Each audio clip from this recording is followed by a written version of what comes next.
Welcome to this episode on the Environmental and Social Safeguard Framework, exploring how it promotes inclusive development, environmental justice, protects communities, and drives accountability. Let's dive in. Hello, everyone. Good evening, good morning, good afternoon, depending on where you are. My name is Modesta Lin, and today we're welcoming you to another episode of the Kenya Rural Podcast.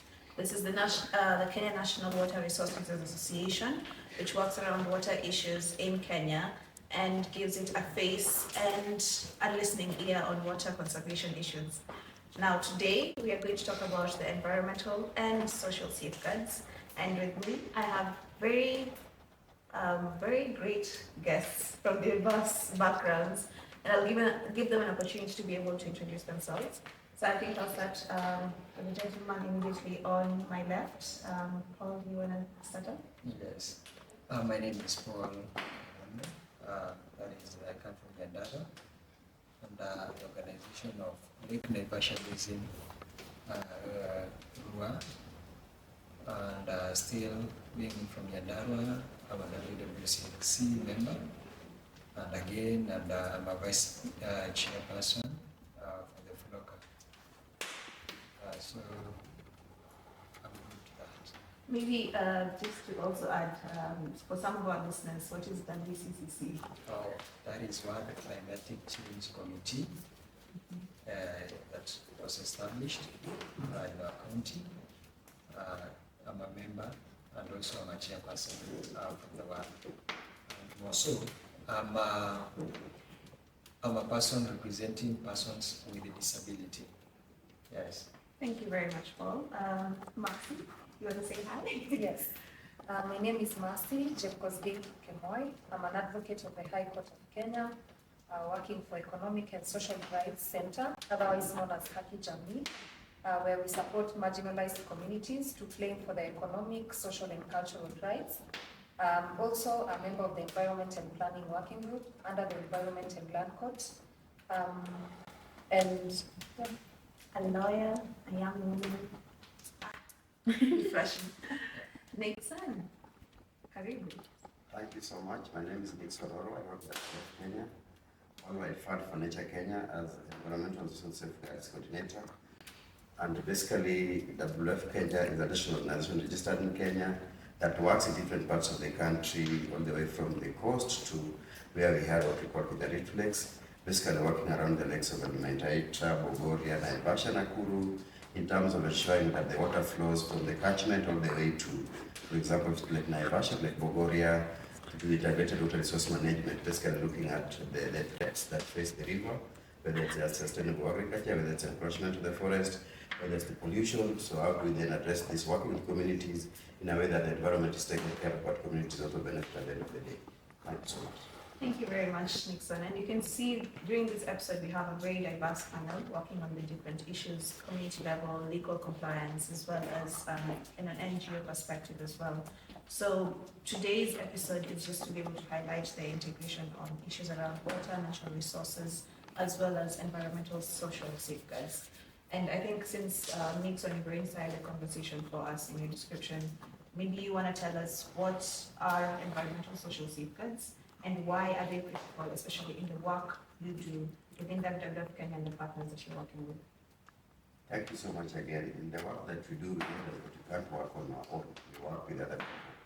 So, for example, you work with communities, you want to ensure that their human rights are taken care of. Because again, when you don't do that, then it means that you'll be infringing on people's rights. None of the things about constitutional justice are right. So, safeguards for us are about protecting the people, protecting the environment, giving the opportunity to decide to work with you or not to work with you. So basically, as WWF, we have what we call environmental social safeguards, and these are divided in terms of what we call the substantive standards, which are basically standards that basically are triggered. Triggered means that if you're working in an area where they are, and somehow into the work that you do impacts them, then they're triggered. So for example, we have one on access to, in terms of access to, so you're saying that if the work that you do ends with people not having access, then that is triggered. So you've seen instances where, for example, we've had areas, for example, spring being protected, and when we protect a spring, then sometimes you put some fence around it, and then it means that the communities cannot affect that. So when you do that, then without having mitigation, then you say that the safeguard and access has been triggered, and then you have to have mitigation. We also do, for example, the work around indigenous people, for example. If you work in a place where indigenous communities are, we know that for them, they have rights, they have self-determination rights. So again, then you have to have, in terms of mitigating the impact of that in the indigenous communities. We also have instances where farmers use pesticides, and some of these pesticides are harmful to the environment. So again, you're saying that you have to make sure that the pesticides you use are not harmful, but you'd also try as much as possible to promote integrated pest management, which is basically, for example, you've seen farms where you have onions around the farm. So basically, some of the pests find the onions not palatable, so then it means that they cannot affect your farms, and this is a way that can be promoted beyond just the money that you use and using more fertilizers. For example, beyond this, you have what we call biodiversity and natural resources. So again, you're saying that if you're doing conservation in an area that has a lot of biodiversity, you have to look at it so that you don't have an impact on that. And a good example was when we did the SGR, for example, it passed through Savo, which is a very important area, for example, for the wildlife. So the government had to look in terms of how do we have infrastructure going on, but the environment also continues thriving. So that, for example, for us, that was a safeguard in terms of biodiversity and natural resources. So again, beyond this, we have what we call cross-cutting principles. So this is basically one, human rights, the other one is grievance mechanism. Grievance mechanism is about, if, for example, you work with communities, how do they, if they have issues, they want to contact you, is that set in a way that they know that, and set in a way that, for example, if for example, it's me that they have an issue with, so who do they go to? Is that you have to have a grievance mechanism that is not just known by you, but also known by the community that you work with. And then we also have issues around gender, for example. The places that we work with women, and we are saying that women have a right in terms of being part of this. But beyond that, we know that historically they have been disenfranchised in the work that we do. So as we go that doing an extra hand in ensuring that women's rights are taken care of in the work that you do. We also know that sometimes you work with children. Again, we are saying that working with children is not bad, but you work in a way that is not about children labor for you. It's not child abuse, for example. It's not children labor, for example. When, for example, children are supposed to be in school, they're not supposed to be involved in their work, but they should be in school, for example, not be involved in work. And a good scenario, for example, if you see people taking photos of children without even asking for consent from their parents, for example. That alone, then it means that there's a safeguard that is at risk in terms of, for example, taking care of the children. So again, these are some of the safeguards that we have at WWF in terms of ensuring that the environment is taken care of, but the people also are taken care of, because the people that we work, we don't work alone, we work with partners, we work with the environment, and we work with communities. But we also have what we call process safeguards. For example, stakeholder engagements. There's a way that you need to involve stakeholders that they feel comfortable engaging with you. They don't feel like it's just ticking boxes. And this has to be in a comprehensive way that people can say no, people know that can be, if things are not going well, this is where they need to go to. And then ultimately grievance mechanism in terms of taking care of grievances. So those are some of the safeguards that we have set as an organization in terms of ensuring that the people and the environment are thriving ultimately at the end of the day. Thank you. Wow, that was it's a hard start. That's really good start to the conversation. And I think it's very crucial for us to understand that there's different components to the safeguards, and as Nixon has mentioned around, of course, gender, human rights, issues around biodiversity conservation. And I want to come to you, Mercy, because he's mentioned a very key component, two key components around rights, justice, and specifically also around gender rights as well. What does this mean for the work you do as a lawyer, as a young woman? And what is the relationship between social safeguards and environmental sustainability? Because I know you also work around such key components within your organization. Thank you for that very important question. It is good for us to realize that we as a people, we are entitled to our economic, social, and cultural rights. And in this context, in the work that we do, we support marginalized communities, and we talk about indigenous people and communities who rely on natural resources for our livelihood. And so it is important for us to promote the conservation of the environment, that is biodiversity conservation, and also promote social safeguards. And this includes the manner in which we engage these communities. We have to ensure that they understand the project. We must have an inception meeting where we give them the background of what the project entails, and noting that they rely on these resources that we are trying to conserve, we need to have concurrence with them, that even as they exploit these resources for their livelihood, they have to do it sustainably. And so that is where the linkage comes in, that economic, social, and cultural rights must be promoted, protected, and fulfilled. But at the same time, the Constitution provides that conservation of the environment is critical for the general public and public purpose, public interest. And so that's why it is crucial for us to have this particular framework. Yeah. Thank you so much, Mercy, and thank you for also quoting the Constitution, because I think sometimes we look at safeguards and issues around sustainability as just one component, but I think we also need to look at it from a general, also from the very basis of our rights and the very basis of what policy components, and that's within the Constitution. I want to come to you, Paul, since you've been working with community a lot, and you talked about issues of inclusion and gender, and we've also talked about issues around stakeholders. So when it comes to projects and when it comes to what you're implementing, I think Nick mentioned around the Savo and issues around the springs. How can stakeholders, especially for local communities and other marginalized groups, be engaged during planning stages of a project to ensure their voices are heard and considered? Of course, with the respect of how do we ensure social safeguards and environmental safeguards are considered. Okay, thank you, Modesta, for the question.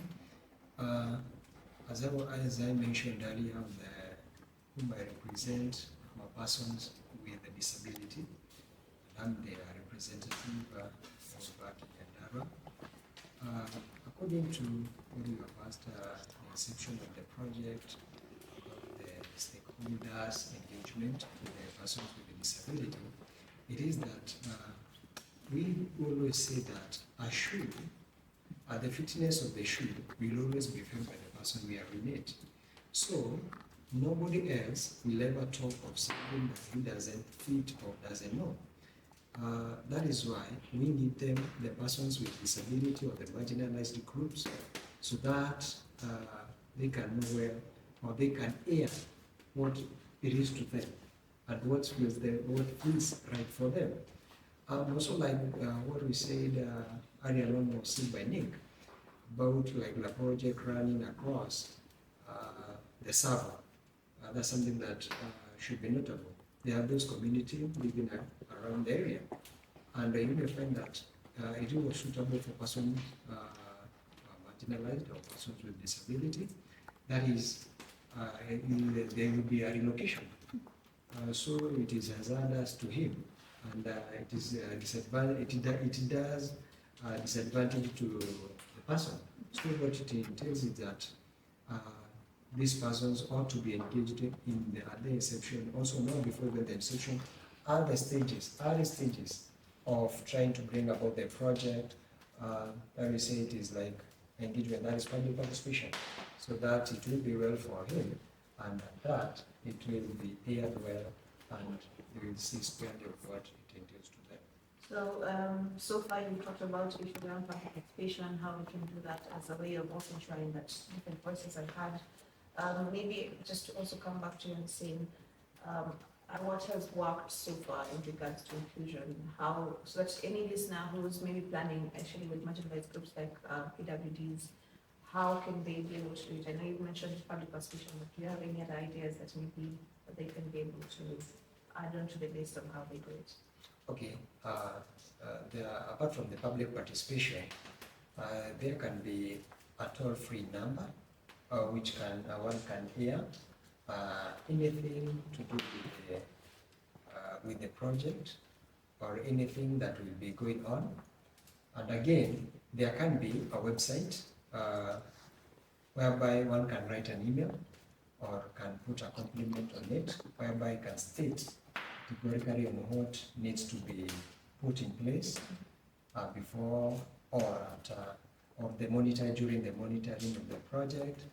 And also, there can be hubs or a center whereby one can visit, and also it can be logged into a book, and also it will be read by the committee that will be in place, whereby it consists of full and full presentation and inclusivity.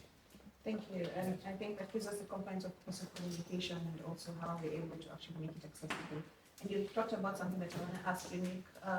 You talked about issues around toll-free numbers, and I know this is also a component that's used not only in inclusion but also in grievance mechanism. And you mentioned around that earlier. So, according to you, what constitutes an effective grievance mechanism, and how can it be tailored to suit different contexts? When I mentioned, just FYI, Nyandarua is known for cash crops. So there's potatoes in Nyandarua, and I am a farmer, for instance. So if I want to address my grievances, how do I do this? What constitutes the best effective grievance mechanism? Thank you. I think grievance mechanism, the first thing that we need to do is that when you go to an area, you need to check whether there's one or not. So sometimes we are very fast in coming up with new ones, but we realize there's already ones that are existing and maybe they are working. So if there's one that is working, as they say, you don't need to mend it, it's not broken. So support what is already there, see how then you link it to the work that you do. But if you go to an area that doesn't have one, then you sit down with the communities and the leaders and everybody else and help them come up with a grievance mechanism. So this then, the first instance will be that. Then agree, for example, so what would be grievances? Because again, sometimes we could have grievances that are not related to your project, related to you. So those are the ones we will take it to the government. But with the project, then you have to find a way of having a mechanism that is known by everybody. So you communicate, you publicize it, so that people know that if, for example, I have an issue with WWF or Hakijami, this is the person to go to. Again, make it legitimate. Legitimate means that everybody is involved. Everybody who's want to be part of it, it's involved and they know this is how to do it.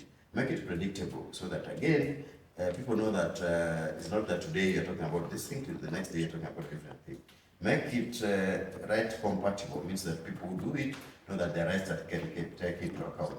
Make it secure so that if people, for example, are uncomfortable with their identity being known, it's possible that they can still hide that, whether through whistleblowing or whatever it is, but people don't feel like after they have raised their concerns, people will follow them. Also make it in such a way that it's layered. So for example, Mercy will tell you the court system, if you go to the High Court and you're not comfortable, you go to the Court of Appeal, then you go to Supreme Court. So make it in a way that if, for example, I go to point A and I don't get my rights, I can go to point B and I can go to point C and I can go to point D. Again, make it in a way that it's easily accessible, because again could have a grievance mechanism that's only known to you and nobody else. So how do you make sure that you publicize it whether, and I think in this country almost every community, for example, has a local radio station. So do you want to use the local radio station to know that if I have an issue, this is the person to go to. But even as you do this, also remember that sometimes it could be some what we call malicious or whatever, malicious statements that maybe people don't just like you because whatever reason that may not be really a grievance, but this could also come through you. And then once this is you have a committee at whatever level, it could be at the community level for people that they are picked, or could call them ombudspeople or something. Then that, for example, the first instance, if this doesn't work, then it goes to the next committee in terms of reaching out this. Then again, make sure that there are timelines. So for example, if I raise my issue, I should know that maybe in 1 week or 2 weeks or 2 hours or 3 hours, it's sorted. If it's not sorted, then I know that maybe something else happened. And then make sure that the people who are the accusers are part of the problem solution. Because again, when you solve it for yourself, then you could end up not really going to the ultimate end. So make sure that people are comfortable and they know that they'll be part of solving this problem. And again, have it in a way that it's interactive in terms of can go back and say, we received, acknowledge every grievance that you received a grievance, give us a minute or give us 1 hour, or give us 2 hours, or give us a week, we'll come back to you. Again, ensure that every community is the way that, in terms of context, so maybe there are instances, for example, I've seen where people have what we call suggestion boxes or grievance boxes, but they're put in places that are insecure. So I'm accusing the chief and I'm supposed to take it to the chief said, I'll not take it. So make sure that it's in a place that it will make me comfortable to place it without other people knowing if, for example, it's just a letter. But also have alternatives. It could be a letter, it could be an email, it could be a phone call, as I said, a toll-free line. It could be all those options. So for people who don't want to make phone calls, they can send emails. If people don't want to send emails, they can send letters. So all those options depending on who is on the other line so that they're comfortable doing it. Thank you. I think that was very encompassing and really adds, actually the example of the person who's handling the grievance. I think we used to do that back in high school, where we'd have like an anonymous box give us, but sometimes also it's the deputy and you've written to the deputy, they're not going to handle it. So I think that gives a very good way to really see how grievances work. And I want to come to you, Mercy, since you've been able to work in the legal space, and I'm so sure you handle a lot of grievances issues. Can you share successful examples of grievance mechanisms that have effectively addressed community concerns in past projects? Again, really tying into the fact that you work in legal, and I'm so sure that's like a space that issues around grievances come in a lot. Yes.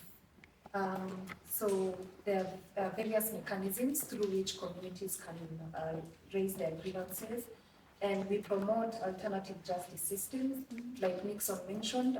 While engaging these communities, it is critical to establish what are their grievance mechanisms, and this is what we call alternative justice systems. It includes mediation, reconciliation, negotiation, and sometimes arbitration, even though arbitration is on a higher scale because it is closely related to the court process. And so we really promote this kind of mechanisms through the National Steering Committee on Alternative Justice Systems. And the Alternative Justice Systems Action Plan have been rolled out in various counties, promoting the different needs for the different communities in those areas. So in our project context, we ensure that we promote this particular engagement. Sometimes it involves the Council of Elders, sometimes it involves communities having set up a committee that addresses these particular issues. And so we promote those kinds of mechanisms.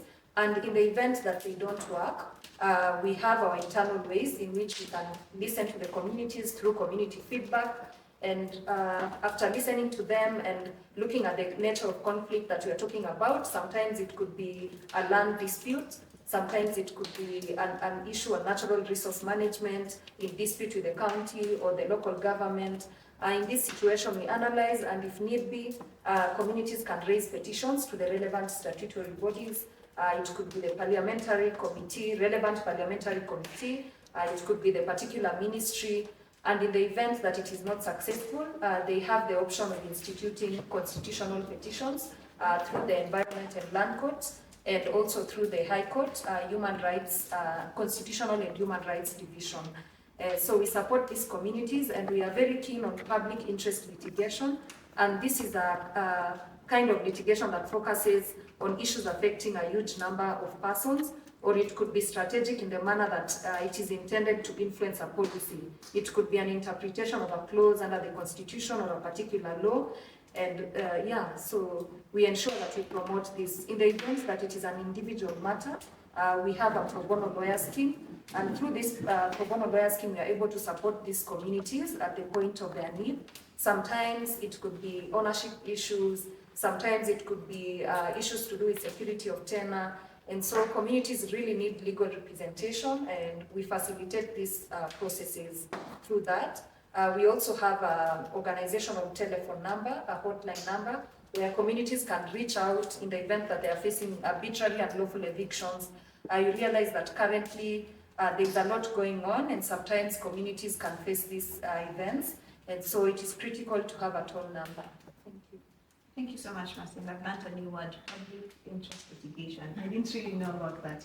I think it's a very crucial component when it comes to working with communities. And I want to come to you, Paul. Since most of the times there's all this that's happening, but you find that not every single person knows about it. So the issue of capacity building really comes in place. So what strategies can be implemented to build the capacity of local communities and other stakeholders in understanding the use also of grievance mechanism? Because again, all this information is with us, but then the most impacted and the people who need to really understand grievance mechanisms and how to utilize them is communities. So what strategies, how can we be able to build the capacity of communities? Or as Nixon had told us, that sometimes we don't always have to give them, sometimes they have to just give us some of this. So how are we building capacity between the different stakeholders? Okay, if I may state well about the capacity building and trainings, one comes from the stakeholders, those are involved, because not knowing what they want, it will be difficult for them to capacity build them or train them on how to raise their grievances, and also to know about the strategies of environmental social safeguard. I may say, well, as one, there must be, we may call it, making them know what they need to do. Like for example, there is this instance where a community or a group, let me use because I represent the persons with disability, there's a right they need to know before going for any grievance or a point whereby you know this, oh, this is my right, so I should go for it. So after letting them know what they should claim, next will be now capacity build them on that particular area. That one will be well captured and they will be able to accommodate it. Because it will not be something from the air and then comes in and then goes to them. And that one I see it will be good an idea for letting them know better, capacity build them, with depending with the level or depending with what they need. Yes. Thank you, and I think that's very crucial because watching the complaint, but sometimes we don't even know it's supposed to be a grievance. Yes. So understanding our rights, especially for communities, is very crucial as a background to even before making the grievance. I know, I don't know if Mickey also want to add to the same question because I know that the death has been very crucial in building the capacity of even its partners and communities around issues of safeguard. So maybe you can also chip in on the strategies that has worked from your side as well. I think for us, as you know, safeguards, as it is informally, is not a critical concept. We used to have what communities would do, but most of the time, I think sometimes they took this for granted. And you remember, for example, in the past, we used to have what we call fortress conservation. Basically, tonight, we fence this area and make sure that everybody gets out of that. But again, over time, we realized that communities are the center of everything that we do. And when they're not part of it, then be sure that you fail. But then we never, most of the time, people never used to have. So how do they raise their grievances? And most of the time, when you don't take care of this, it seems and it could be violent, what we call and other things. So it meant that we had to make sure that we are in terms of ensuring that there are whatever mechanism that we have, as I've said, you start with whether they have one or not. Then if they have, then you strengthen that. If they don't have, then support one. But some of the things that we want to use is how do you communicate it? And it means that it's a gospel that every time, and one of the things I like with the chiefs, for example, is that even if you invite a chief to a wedding, it starts by saying, I'm the chief, the government has said that you need to build toilets, so they always remember that the work that they do. So even us, it's our role that in terms of every time that you have to make sure that you publicize the grievance mechanism so that it's known that there's one, and it can be, and it's working, for example. So ensuring that that silent communication material that you have, if you have those brochures and everything, it's part of that. If you have engagements with the media, it's part of that. We now know that digital media is very, very, very vibrant in this country. So how do you use that in terms of the pages that you have to show that this is the way that you'd want to raise grievances? We have websites, for example. And then in our website, when people exist to know that, for example, you have an issue, this is how I'm supposed to do it. So it should be like in our DNA in terms of telling people that if you have a grievance, this is the way you're supposed to do it. But even beyond that, it should be, as we've said, an effective one. Because if people try it and they not work, maybe they not try it again. Make sure that it's an effective one, it's resourced, it has people that man it, so that again, these are all, it's all working, and make sure that it's publicized. It's not something that you want to keep in a bedroom somewhere and say that I will get some kind of stuff.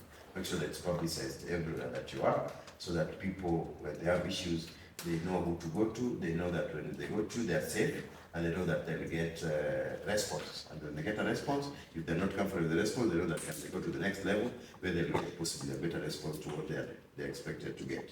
And they also know that if I have an issue with the guy who's on the other side, I can go to the next person. If I may try to add something on what we were saying about publication, it is that the PWDs, I'm talking a general perspective on this, the PWDs particularly, they need someone who will come to the low point of where they are. Sometimes you may find some people who are stigmatized, or else their stigma low. The low self-esteem, that is what I mean. And if at all you don't come down to them and show them their ability, you'll find them, it will be hard even to after even publicizing, it will be hard for them even to read. But if you come down to the level, try to talk to their language, for the a hearing impairment, they need the sign language interpreter.